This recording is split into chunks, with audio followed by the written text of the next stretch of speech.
Soleh Pati menemukan sosok yang sulit diajak berkomunikasi di area belakang gudang ini. Berhasilkah mereka menyelesaikan penelusuran dan mengungkap misteri di tempat ini? Seperti habis gitu. Mungkin banyak sampah tapi kok baunya ada seperti bangkai ya. Kang Soleh, tadi kan ada di sini nih. Iya. Ada di sini. Dia pindah ke arah sana.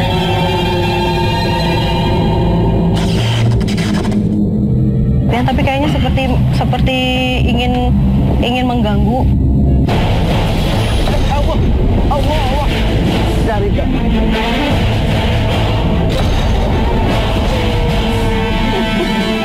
Assalamualaikum. Nyai, siapa namanya Nyai? Nama. Iya. Marion. Saya datang. Oh ya. Ke sini. Iya. Punya suami. Orang Belandanya ini. Mati. Diculik. Mati diculik, terus? Dibunuh. Yang nyulik siapa? Orang Jepang, orang Belanda, orang warga pribumi? Orang sini. Alasan orang pribumi kenapa? Betul, dan saya.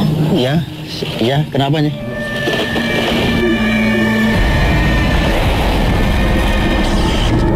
Tempat Anda di mana? Bisa ditunjukin?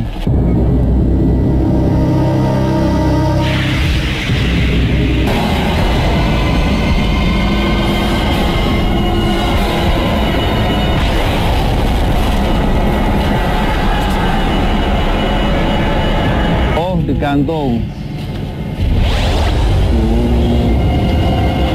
Digantungnya di sini.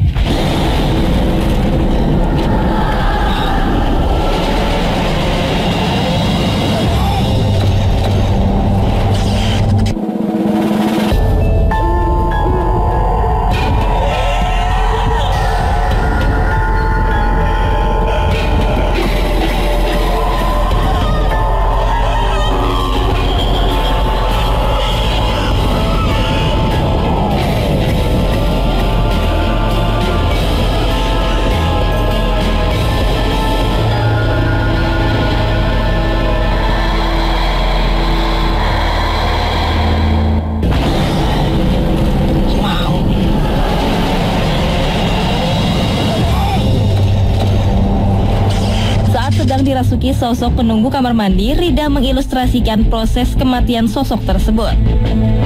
Namun karena tekanan energi dari sosok tersebut yang sangat besar, membuat Rida tidak berdaya melanjutkan mediasinya.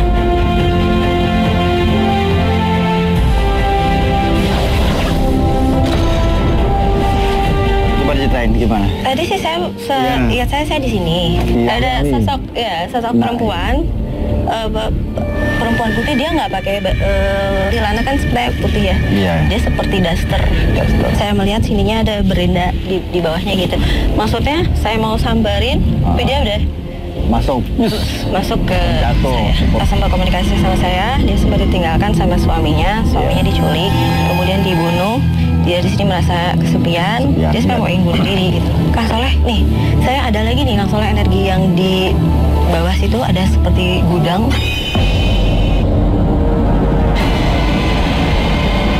Rumah juga nih. Nanti kita kesana yuk, Kang Soleh. Oke, ayo. Kita lanjut yuk.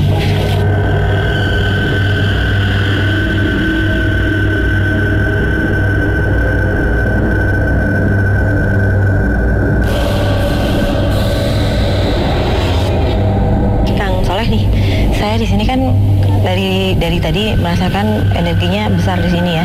Dan saya merasa sosok yang besar, hitam sekali.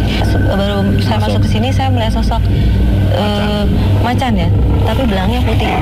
Bisa diceritain nggak? Iya, itu.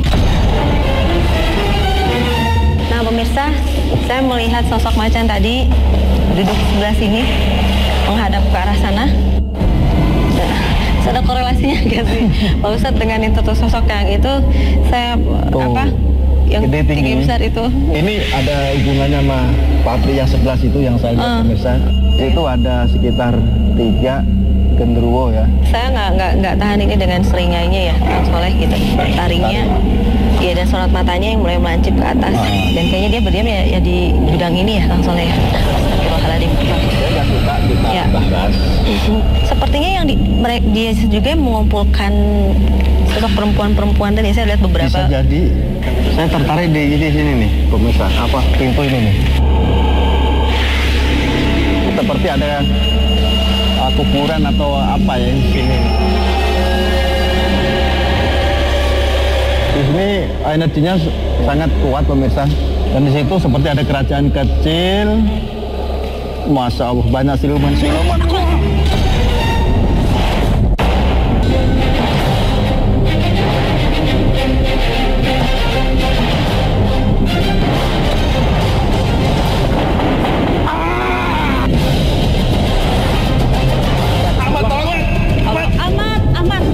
Tiba-tiba saja Solehpati diserang oleh makhluk yang sulit ditaklukkan, sehingga membutuhkan pertolongan Ahmad untuk menetralisir keadaan. Hal apakah yang ingin disampaikan oleh sosok tersebut?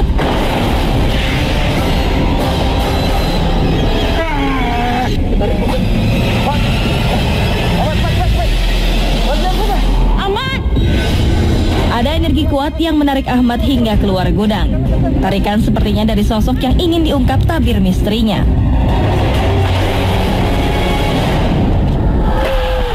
Ini siapa? Dengan siapa?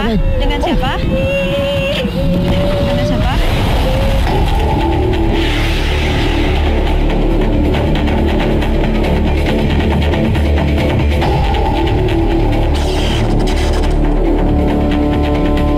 Dengan siapa saya bicara?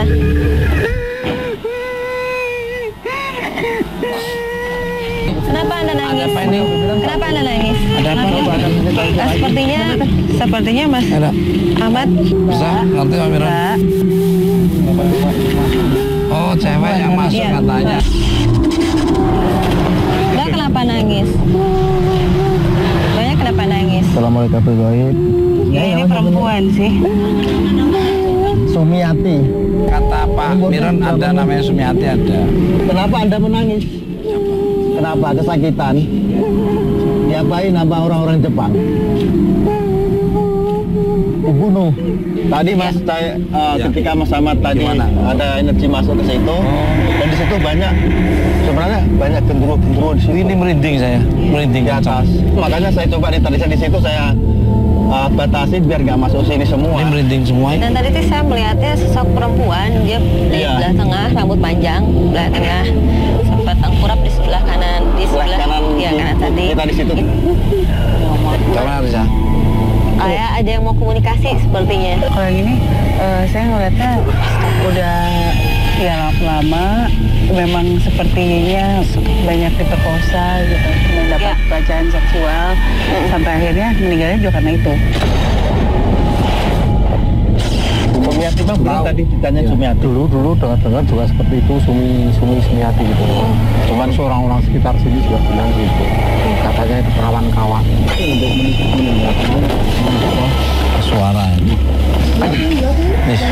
Itu dari atas itu Mas, kayak Iya. jail itu lempar itu. Iya, di batu. sini nih. Gimana Mas Ahmad? Namanya Sumeti, dia meninggalnya sih, dia memang perawan kawakan sih. Yang saya rasakan sih ada kuburan di sekitaran sini Mas. Oh, ada kuburan di situ ya? Oh, dia sebenarnya mau diperkosa, cuman apa sih? Dia mempertahankan diri, berontak dan terjatuh dan akhirnya dibantai. Ada luka menganga di pinggangnya. Oh, ada luka menganga di pinggang. Saya dalam keadaan mati pun masih perkosa juga ya. Udah ada tuh masih digituin. Iya. Terima kasih Pak Miron. Dan mudah-mudahan tidak ada terjadi hal yang mengganggu Pak Miron ya. Terima kasih Mas Sugul dan kru tim Mister Tugul jalan-jalan. Mas Sugul mau kemana? Soalnya saya sih tertarik untuk ngajak Teh Rida sama Ahmad ke sebuah tempat namanya Watugong di Kota. Saya ke ini Mas, peninggalan rumah Belanda di tengah hutan Mas. Wah, sampai serem banget. Berarti dipecah nih. Nah, pemirsa, energi seperti apa yang akan terlihat oleh teman-teman dari tim Mister Tugul Jalan? Itu terus Mister Tugul Jalan.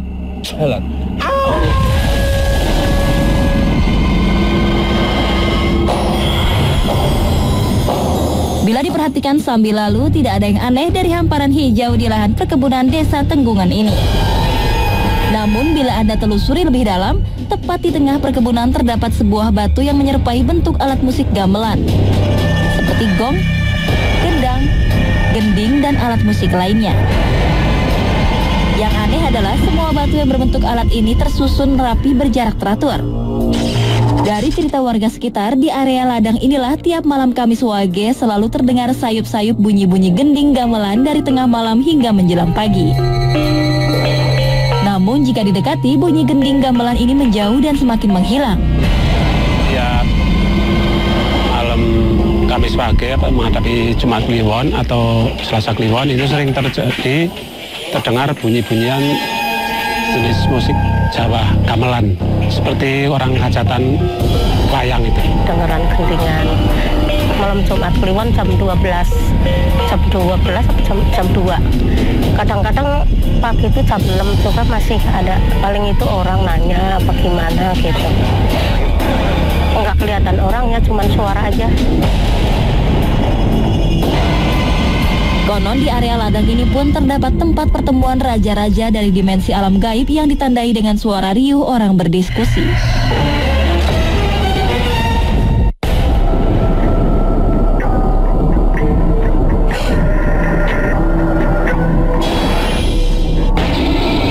Kabarnya di desa ini ada satu buah batu ya.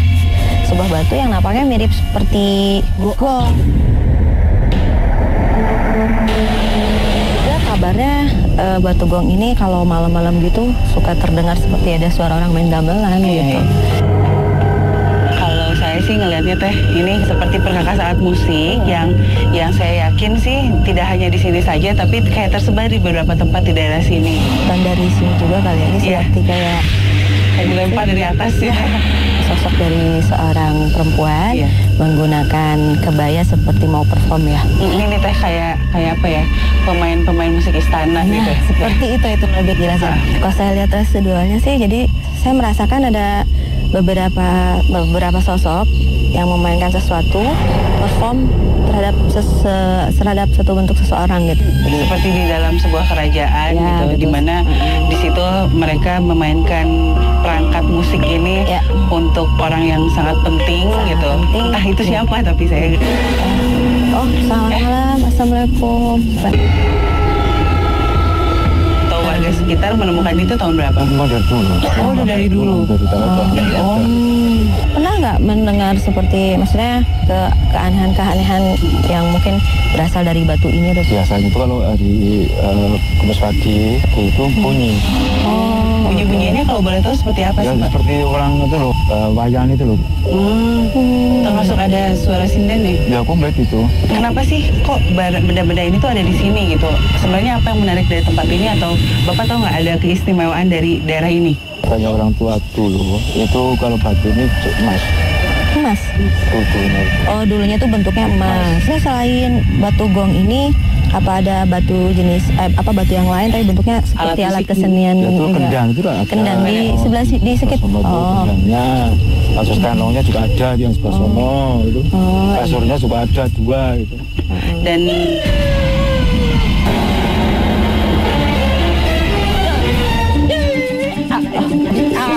bisa?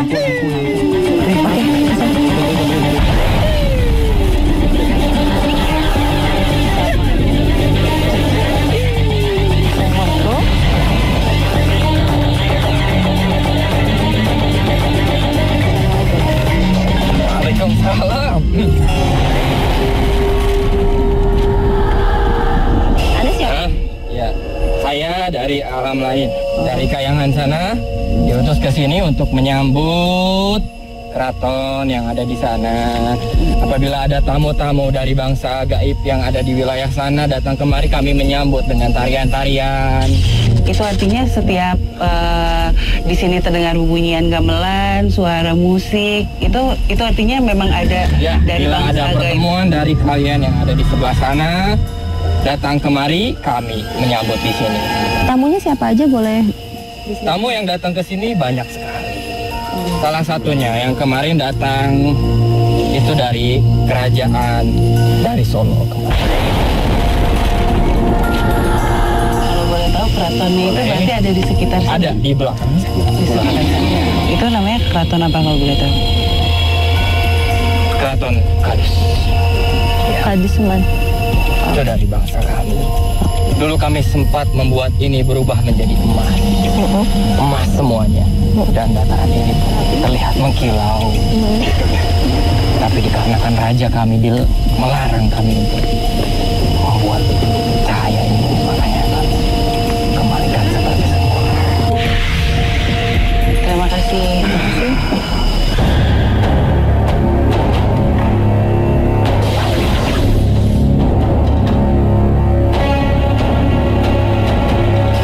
Tadi sosok yang tadi masuk ke Ahmad itu sosoknya seperti apa sih, Mas? Seperti menggunakan kayaknya hitam itu. Oh, kayak hitam-hitam. Iya, ini putih, terus menggunakan belangkon gitu. Belangkon gitu. Oh. Pak, ini menarik nih Pak. Saya dengar kalau katanya konon Bapak pernah melihat Bapak Soekarno, Presiden kita yang dulu pernah datang ke sini, betul nggak? Pada waktu bulan Muharram. Itu tahun berapa Pak? Baru ini. Oh, baru ini. Dari sono tuh luas sono, sini tuh lorong, jadi itu gedung pertemuan gitu. Jadi setiap bulan Muharram itu pertemuan di sini. Kalau dari sisi gaya, 200 meter panjangnya gedung itu. saya ngeliatnya ini adalah kerajaan yang sebenarnya tidak terlalu besar, ya. Cuman ini cukup dikenal oleh oleh banyak gaib gitu, karena memang di sini damai. Jika ke sini bisa misalkan orang dari mana-mana berpikiran yang segala macam emosi, kalau ke sini bawaannya jadi tenang gitu. Di sini dikhususkan ya, jadi tamu-tamunya juga tamu-tamu spesial, jadi nggak sembarangan yang datang ke sini juga gitu. Ini kayak kesederhanaan gitu sih. Iya. Jadi untuk melatih kesederhanaan mereka datang ke sini. Oh iya. Jadi silaturahmi untuk apa ya? Untuk merakyat lebih ini lagi gitu. Iya. Ada sosok seperti ketua gitu, tetua yang dituakan oleh mereka, bukan seseorang yang banyak diagungkan oleh orang, tapi mereka sangat menghormati sosok ini. Baiklah Bapak, terima kasih Pak atas informasinya. Terima kasih Bapak.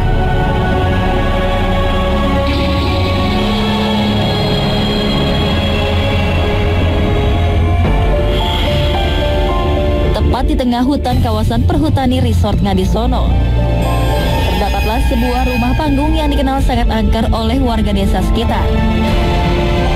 Bangunan kayu tua bergaya Belanda ini dibuat sekitar tahun 1900. Rumah ini sendiri ditemukan pada tahun 1980 ketika perhutani sedang membuka lahan pohon pinus di tengah hutan. Sejak saat itu, rumah kayu tersebut digunakan sebagai tempat tinggal pegawai. Walau masih berfungsi sampai sekarang, rumah ini hanya ditinggali pada saat siang hari untuk aktivitas pekerjaan. Bila matahari tenggelam, tak ada satupun orang yang berani mendatangi rumah panggung ini. Menurut cerita para penghuni, setiap orang yang meninggal di tempat ini pada malam hari akan dihantui sosok hitam besar menyeramkan. Tak jarang mereka pun melihat sekelebatan aktivitas keluarga Belanda yang menampakkan diri tanpa diundang. Sosok tersebut menggunakan baju putih berlumuran darah dengan wajah sedih namun juga penuh amarah. Waktu saya malam Jumat Kliwon udah pernah tidur di situ, saya itu melihat orang yang tinggi besar sampai atas itu, pakainya hitam, pakai jubah, jenggotnya sampai bawah itu. Kadang-kadang ada suara itu, sepatu sepertinya orang Belanda jalan gitu, geluk. Jam 5 sore ada orang perempuan pakai baju merah, rambutnya diurai panjang gitu, terus hilang di sini gitu. Tak jauh dari rumah panggung tua ini terdapat sebuah sumur terbengkalai yang konon adalah pintu menuju alam gaib. Menurut kesaksian warga, di sekitar tempat ini sering sekali terlihat sosok perempuan berkepala besar ditemani ular besar berwarna kemerahan.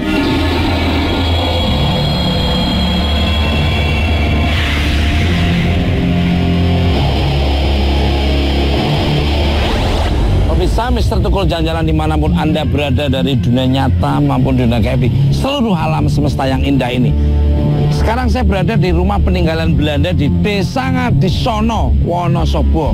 Kabarnya rumah ini ditakuti oleh warga karena terkenal angkernya. Ini hampir dominan negatif. Saya juga melihat perempuan-perempuan yang sering menangis dan berteriak-teriak. Selamat malam, assalamualaikum. Waalaikumsalam. rumah ini sejarahnya sejak dibangun bagaimana, Bang? Dari komunikasi dengan masyarakat sekitar, yang tertua pun dari yang tertua di sini, kami nyambung itu sudah lari sudah ke rumah ini.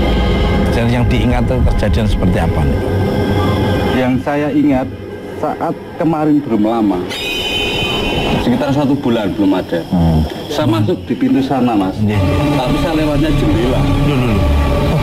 Iya, karena mau bersih-bersih. Saya membelah pintu tengah, saya terlempar ke belakang. Masya Allah, kuatannya luar biasa. Ini saat ini digunakan sebagai apa nih? Ini sementara untuk ruang pertemuan dan menyimpan barang-barang gudang yang mau dipakai untuk pelaksanaan pekerjaan di perhutani sini. Dulunya sebelum dibangun rumah dinas yang atas, ini juga dihuni oleh Pak Mantri, Pak Kepala Kesatuan Pemangku Hutan di Resort Ngadisono ini. Ya, setelah itu dibangun baru pindah ke sana yang sini untuk ruang pertemuan karena lebarnya. Soleh Pati sepertinya mendapat interaksi energi yang ada di sekitar rumah tua ini. Apa yang terjadi pada Soleh Pati, pemirsa?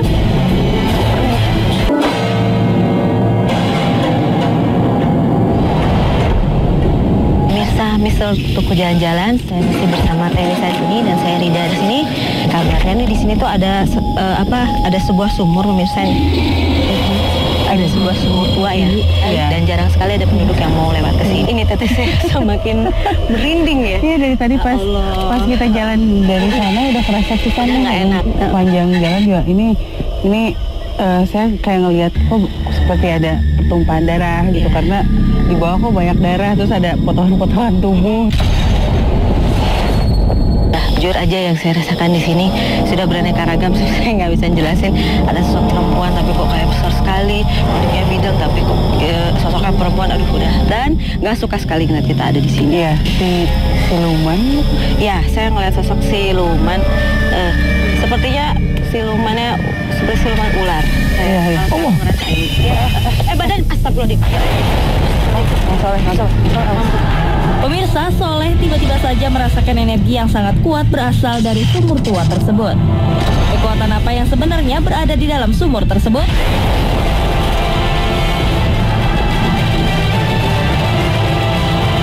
Soleh dari mana ini? Asal tadi. Terasa banget. Ada putaran vibrasi yang sangat kuat dari sana, itu saya kejar. Ternyata seperti naga merah yang terbang, saya loncat-loncat tapi nggak nyampe. Ular ya? Berani ya. Astagfirullah. Oh, ini yang saya cari dari tadi tuh.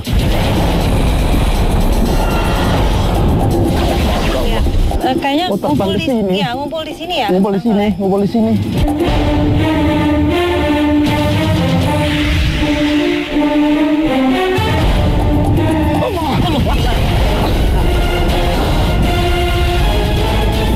Tadi sebelum dideketin ke dalam itu, ini kayak ngelihat kepala tapi besar, rambut gitu, muncul gitu, terus masuk lagi ke dalam. Tapi kayaknya nggak cuma satu aja gitu, cuman yang tadi ini kayak seperti kepala perempuan tapi besar. Coba saya garis dulu aja, saya pagar dulu biar auranya nggak terlalu besar untuk keluar.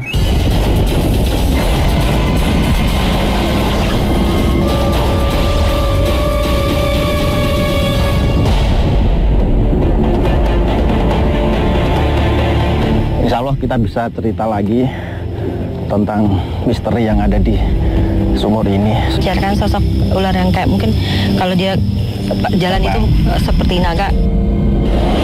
Dan saya yang penasaran yang tadi yang sosok yang barusan Kang Soleh datengin itu, yang sosok naga itu sebenarnya dia berdiam di sini apa di sini pusaran ya si Kang Soleh? Dia memang melingkari atau menjaga lingkungan sini. Saya bisa bilang tiap saya datang ke sebuah tempat, misalkan bareng misal kepunyanya, biasa kan tenang atau apa, tapi sekarang benar-benar gelisah. Sekali tadi dengar jeritan-jeritan, gitu. Kayak tubuh-tubuh terpotong itu, Mbak Risa melihatnya seperti apa itu? Seperti pernah terjadi sesuatu di mana banyak pertumpahan darah di sini. Tadi juga begitu jalan, saya lihat ada kaki gitu, ada kaki. Tapi pas lihat lagi udah nggak ada. Gitu. Kalau yang di sini mungkin kayak seperti spirit orang-orang yang minta ditolong, minta disempurnakan gitu. Tapi kalau yang di sini kekuatannya besar sekali. Waalaikumsalam, Bapak. Sebenarnya apa sih sih Pak yang terjadi di sini Pak, khususnya di sumur keramat ini? Iya Pak. Ini sumur tua itu bangunannya sudah 800 tahun itu nggak tahu ya. Ada orang yang tahu ada orang itu hitam-hitam katanya masuk ke di sini, keluar dari sini itu. Sosoknya seperti apa tuh Pak? Kalau saya boleh tahu, sosoknya seperti apa? Macam orang tapi besar. Saya seperti mendapat informasi gitu bahwa ya ini adalah gerbang katanya. Ini adalah gerbang di mana yang tadi besar itu kita lihat adalah penjaga, sementara di bawah sana itu ada seperti ada jalan menuju dimensi lain gitu. Di mana sebenarnya mereka tidak berkehendak manusia masuk ke dalam situ gitu. Kalau penduduk sekitar melihat seperti ada yang masuk keluar itu kayak ke gap aja gitu. Memang ada beberapa yang keluar menuju ke alam kita terus masuk lagi ke sana gitu. Sebenarnya mereka saat keberatan kita ada di sini gitu. Mereka pikir kita akan mencoba masuk ke sana atau mengusik mereka gitu ya. Banyak di bangunan Belanda itu banyak menyimpan benda-benda pusaka, bener nggak Pak? Semua menemukan ada juga ya.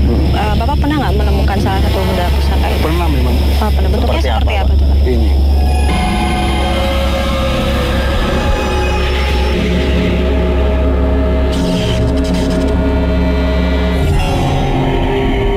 Nemunya di mana Pak? Di belakang itu rumah itu. Pertama kali itu saya mimpi bilang sama saya itu nak ada orang mau ikut kamu mau apa enggak? Saya gitu. Saya sudah coba di sini biar pet gitu itu. Ada cahaya gitu. Ada cahaya. Bilang sama saya itu mau ikut kamu. Ini nama cacing yang tapi bentuknya seperti ular ya. Khasiatnya apa nih Pak? Ngobatin orang apa untuk khasiatnya Pak? Ngobatin orang yang sakit. Pak Marco, terima kasih atas informasinya. Terima kasih Bapak. Pada saat tadi Bapak berbicara itu nggak tahu saya emosi banget.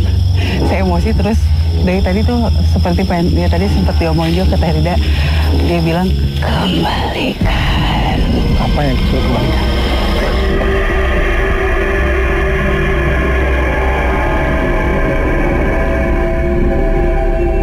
Ini lagi komunikasi yang saya lihat. Soalnya ini pohon ini juga ada penjaganya. Rida ini udah mulai. Rida ini udah mulai. Saya melihat awalnya seseorang diikat di sini, seperti ini. Orang diikat di sini. Iya, perempuan laki-laki. Dan kemudian didudukkan di sini seperti ini. Ditanyai sesuatu, saya nggak ngerti ditanya apa. Sumpalnya dibuka, saya lihat ada belahan di mulutnya. Ditanyakan sesuatu, dia bilang tidak. Terus tetap dipaksa. Awal perlukaan di kelingking sini, sakit rasanya. Pelukaan di kelingking sini menggunakan seperti apa ya, barang seperti logam berat gitu loh Pak. Pelukaan di sini hancur berkali-kali, dia masih bilang tidak. Akhirnya dipotong. Masya Allah. Dipotong lagi di sini. Cuma sekali pemotongan di sini. Ya kemudian direbahkan, masih bilang tidak lagi, masih hidup. Dia tetap bilang nggak tahu. Kaki kanan dan kaki kiri, terakhir di bagian bujalnya ditusuk sama bayonet ujung senapan. Saya mau ajak komunikasi tadinya awalnya sama dia, tapi yang energi yang sudah dia keluarkan adalah energi yang rasa sakit itu. Kalau saya lihat yang menyiksa itu pakai seragam, sosoknya seperti orang berwajah hitam, alisnya tebal. Saya melihatnya memang di sini ada beberapa warga pribumi yang begitu loyal sama sebuah keluarga Belanda gitu. Keluarga ini tidak macam-macam sama anak buahnya, sama pegawai-pegawainya, dia sangat baik gitu. Tapi pada saat itu semua orang membenci keluarga ini gitu di luar itu, dan justru pegawai-pegawainya ini dan salah satunya mungkin yang tadi dimutilasi mencoba menyembunyikan informasi ya? Iya, informasi tentang keberadaan si keluarga Belanda ini gitu. Yang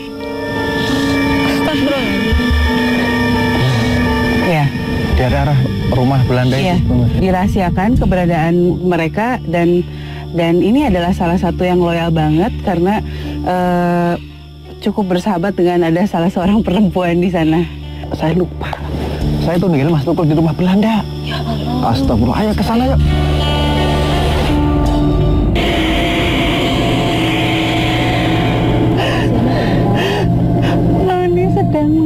Ada sosok wanita yang merasuki Risa saat berjalan menuju ke rumah Belanda. Misteri apa yang coba diungkapkan sosok tersebut? Kasihan sama noninya ya. Berarti yang ditanya tuh soal noni ya. Noninya dicari ya. Ada noninya di rumah. Kamu kenapa nggak bilang aja noninya ada di rumah? Nggak malu, lebih baik saya yang mati. Tapi kan sakit, Mbak. Mbak namanya siapa, Mbak? Boleh saya tahu namanya, Mbak? Karsina. Karsina pulang dulu ya. Iya, nanti kita cari. Masih kerasa sakit sampai sekarang. Iya, kita doain ya, kita kirim Al-Fatihah ya buat Karsina ya. Ya. Oh, jadi panik juga. Risa. Risa.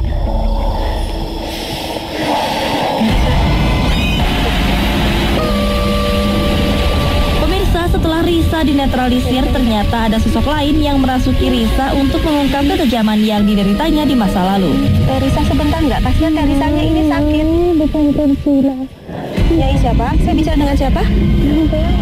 Hah? Dengan siapa?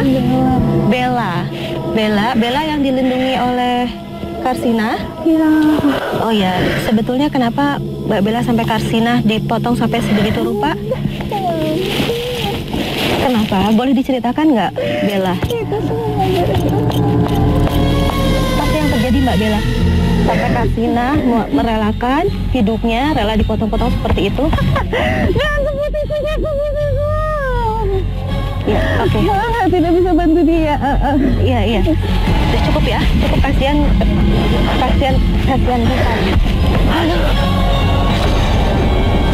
Risa. Ya udah. Alhamdulillah. Sering ada kejadian apa sebenarnya Pak? Sementara yang lebih suka kejadiannya itu lebih banyak cenderung pada bau wangi-wangian. Terdengar suara telapak sepatu janggal yang besar di lantai ini rumah. Ini ya. Oh, bisa terjadi kayak ini. Dulunya flashbacknya tuh sering terjadi apa nih? Ini rumah peninggalan Belanda. Sudah barang tentu dalam pembuatan rumah ini otomatis harus ada suatu sesaji atau bikin itu tumbal. Aku lupa Mas tadi ninggalin Mas itu lagi. Wah. Menarik ini tadi ceritanya sebentar. Tumbalnya misalnya apa ini? Jadi menurut konon kabarnya dari orang sekitar sini, ini ada anak kecil yang ada di batu sana sebelah bawah, dikubur di sana. Pantesan tadi waktu Kang Soleh Pati tadi sana tuh aku di situ ada kerabat ada anak kecil lagi bermain itu merinding aku. Kang Soleh. Sebetulnya tadi Kang Soleh lari itu ada apa dengan Soleh? Tadi seperti ada hentakan sepatu, tapi ketika lari itu saya terbelit ini kayak ekor ular. Saya kejar ternyata memang ketemu di sana dan berdua ini udah Mbak Risa, Mbak Rida udah di sana berkomunikasi, interaksi sama sosok-sosokan di sana. Mungkin bisa diceritakan apa? Saya melihat itu Mas sosok residual energi dari seorang perempuan yang kebetulan sudah diinterogasi sambil dimutilasi Mas, untuk mendapatkan informasi dari dia dan dia tetap kekeh nggak memberikan informasi itu sampai akhirnya dia ditusuk di perut mengakhiri hidupnya Mas. Kalau Mbak Risa mau nambahin? Iya, tadi juga pada saat seperti itu tadi saya juga dimasuki oleh energi yang menceritakan bagaimana kisahnya kenapa sampai dimutilasi, terus melindungi siapa yang dilindungi. Konon sih ada seorang wanita Belanda di sini yang dilindungi oleh perempuan yang tadi. Namanya Karsina Mas. Karsina. Mas, saya sama Ustadz ke sana ya. Titip aja ya Mas ya. Amal. Terus yang masuk ke sini siapa? Sama Teh Rida ya. Tadi ya.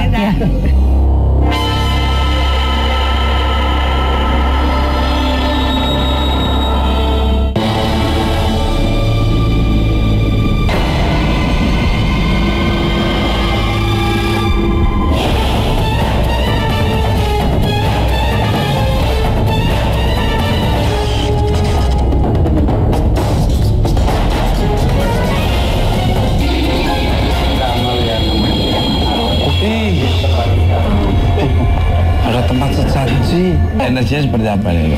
Saya sih sebelum masuk ke situ Mas, saya masih merasakan di sekitar sini. Dari bawah sudah ada yang mencari perhatian, mengetuk-ketuk, banyak sosok kecil-kecil dan ini kuat banget ini energinya. Ya, satu sosok lagi di sini, di bawah sini Pak. Sosoknya saya lihat seperti anak kecil memang, badannya kecil, tapi hanya saja bersisik ya.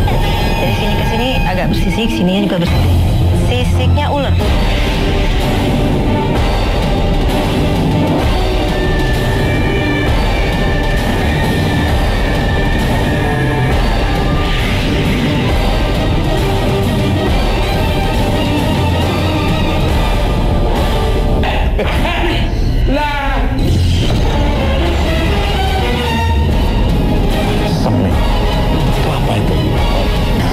Eksis banget ya Mas, terlihat sekali ketidaksukaan kita berada di sini. Karena batu yang di bawah kan pas di Pak Tukul pas. Pantesan ini merindingnya. Saya lihat sih nggak seperti batu ya. Ini sih tempat persemayaman kalau saya lihat. Kalau kita lihat ke dimensi sananya, dia seperti singgasana. Yang menduduki singgasananya itu ya sosoknya besar, tapi dia bisa berubah karena dia itu mempunyai prajurit. Sosoknya seperti kayak anak kecil yang tadi Eko itu bersisik seperti itu gitu. Pemimpinnya sendiri full bersisik. Kalau Pak Piat sendiri tuh pernah lihat apa di sini? Saya masuk dari pintu ini, ya. Saya membuka pintu itu, saya terlempar sampai situ. Energi sampai mengentalkan Pak Piat. Itu mungkin pada saat waktu Bapak masuk, mungkin ada sesuatu yang kurang berkenan di diri dia. Saya juga menangkap energi besar di belakang sana Mas. Energinya seperti apa? Ikuti terus. Bisa tukul.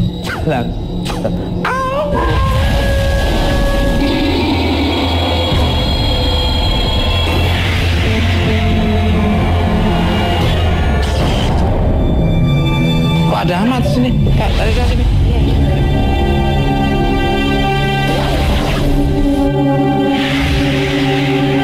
Assalamualaikum. Assalamualaikum.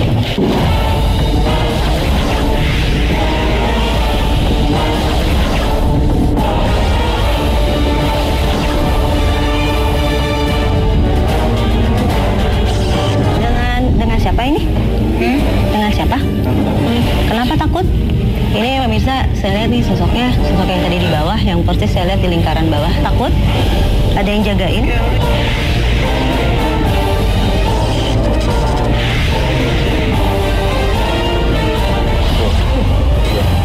Assalamualaikum.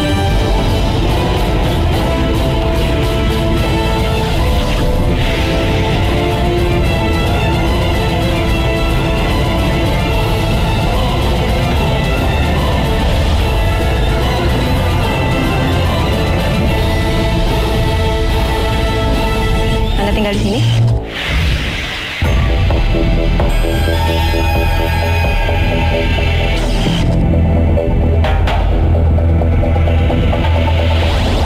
Ada yang ingin disampaikan? Oh, suruh pergi semua.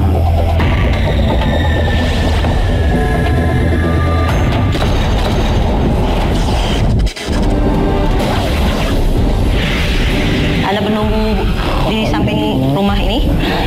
Kenapa suka mengganggu warga di sini? Karena kabarnya sumur sana. Oh, itu kan ganggu yang di sumur sana? Oh, ada sumur. Oh, gitu. Lama-lama nanti ini roboh. Oh. Iya. Oke. Ya, Anda akan merobohkan ini, Mas? Ya. Sumur sana. Mau bukti?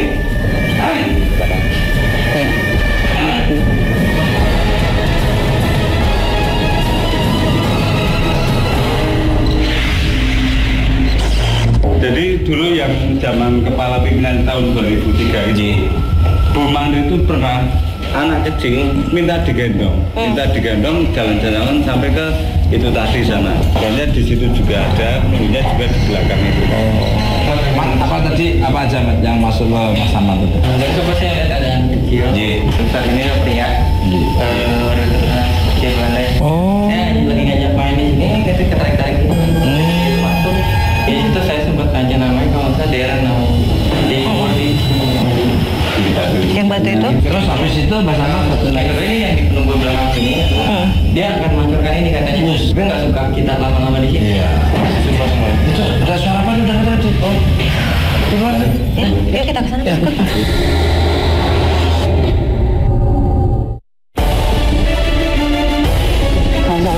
Oh iya.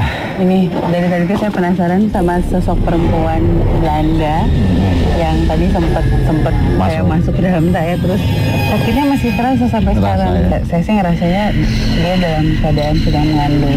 Orang udah tahu kalau dia sedang hamil karena dia dicari. Dan ini di ruangan ini. Oh, Masya Allah.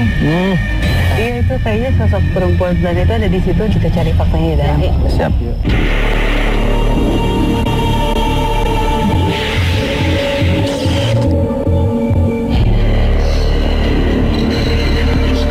Didorong dari depan. Main dorong-dorong.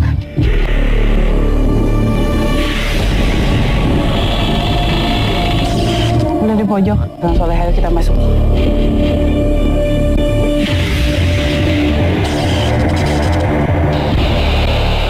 Kameranya saya lihat lari dan sekarang saya lihat pemirsa di pojok situ. Ya, hampir. Sosoknya bajunya udah kumal banget. Itu saya melihatnya agak kekuningan bajunya. Rambutnya juga seperti diikat tapi berantakan saat ini gitu, karena dia menunjukkan wujud aslinya ketika terakhir kali dia seperti apa, itu darah di sini. Wanita ini sangat takut sama orang pribumi. Residualnya seperti apa? Pada saat itu rumah ini pun seadanya, tidak banyak barang-barang yang ada di sini. Apa ya, rumah Belanda kan biasanya banyak perkakas atau apa. Ini tuh seadanya, seperti memang terlihat seperti ruang peristirahatan yang ada di tengah hutan. Dia lari ke sini bersama seorang laki-laki berpakaian tentara Belanda juga, mungkin suaminya. Dan sebenarnya yang dicari adalah laki-laki ini oleh orang-orang yang wajahnya pribumi seperti kita. Tapi dia membawa serta beberapa pengikutnya yang orang sini, orang pribumi, dan sayang sama mereka. Ya, saya lihat sosok laki-laki Belanda yang juga di sini tewas dibunuh.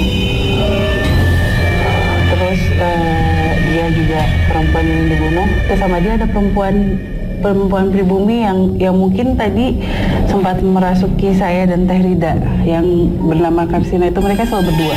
Karsina ini adalah pengikut setianya beliau, dan sampai sekarang mereka merasakan penderitaan bersama, kesakitan bersama, bahkan usil bersama. Mungkin beberapa orang yang datang ke sini juga sering diganggu oleh sosok dua orang perempuan ini. Saya nggak tahu. Habis itu kejadian apa yang terjadi di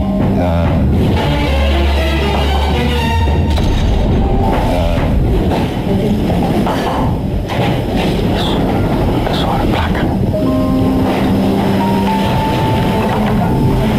Nah, soalnya nggak usah dibuka. Apa yang terjadi kemudian dari? Mungkin ada di antara mereka yang sebenarnya keberatan diceritakan.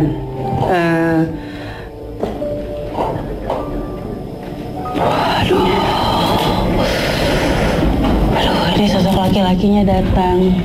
Laki-lakinya ya? Dari yang berisik tadi di belakang itu. Pergi kalian, pergi.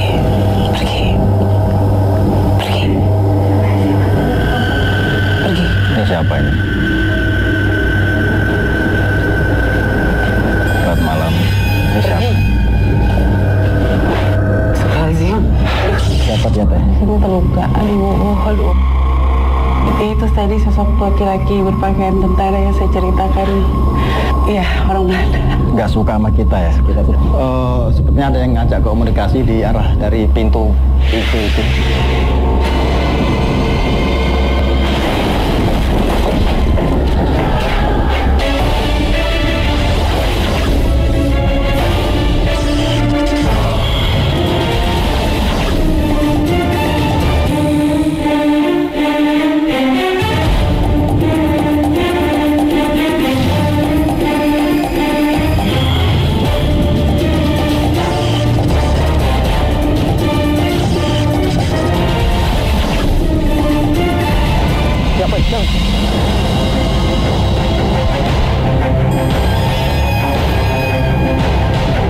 Siapa ganggu ini? Assalamualaikum. Kenapa digangguin? Ini apa sih yang dilukis? Oh, tadi waktu saya sama Kang Soleh di dalam itu ada sesuatu yang marah, Mas, dan sepertinya memang tidak suka dilukis seperti itu. Yang ini ya, yang paling kiri ya. Kenapa Anda menyerang lukisan saya? Enggak suka. Saya nggak tahu ini alasannya apa. Ketika saya satu melukis Karsinah ini terpotong tangannya, dan kedua Bella. Tapi ketika saya melukis sosok orang Belanda ini, tahu Mas Ahmad keserupan dan marah dan membanting lukisan saya.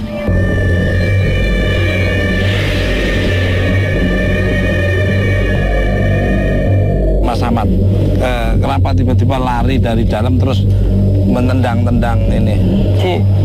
Kayak ada yang marah, Mas. Langsung tiba-tiba, nggak tahu hati tuh kayak tiba-tiba kayak emosi gitu, langsung tiba-tiba langsung nggak sadar, langsung kayak dipukul di belakang, langsung tiba-tiba dia nggak mau diem. Yang nggak mau yang sebelah kiri merah. Yang paling ujung ya? Paling ujung ini sosok Belanda, Mas. Ini amarahnya sangat luar biasa sekali. Memang pada saat kita berkomunikasi pun kan pintu ada yang gebrak, Mas. Saya ingat tadi. Marah sekali gitu, nggak mau diungkapkan. Kita doain aja supaya lebih kondusif dan lebih nyaman nanti kegiatan masyarakat sekitar situ, tidak ada rasa ketakutan. Bismillahirrahmanirrahim. Saya mendengar sesuatu ya. Apa? Dari arah sana seperti orang sedang Ketika kita doa tadi ya, sedang kita berdoa seperti orang sedang bernyanyi mungkin merasa senang kali ya Pak ya. Ada suara cewek sedang kayaknya ini atau kayaknya ini seperti nyinden atau kayak apa gitu ya. Jadi kayak apa ya? Gak jelas sih. Berumam, jadi saya sayup-sayup terdengar ini. Udah, pemirsa, ambil sisi positif dari tontonan Mr. Toko Jalan-Jalan, yang negatif jangan diambil. Kekuatan yang tidak bisa tertandingi adalah kekuatan dari Allah Subhanahu wa Ta'ala. Tunggu kehadiran Mr. Toko Jalan-Jalan di tempat yang berbeda, pastinya wisatanya, budayanya, mitosnya, serta misterinya. Ikuti terus Mr. Toko Jalan-Jalan.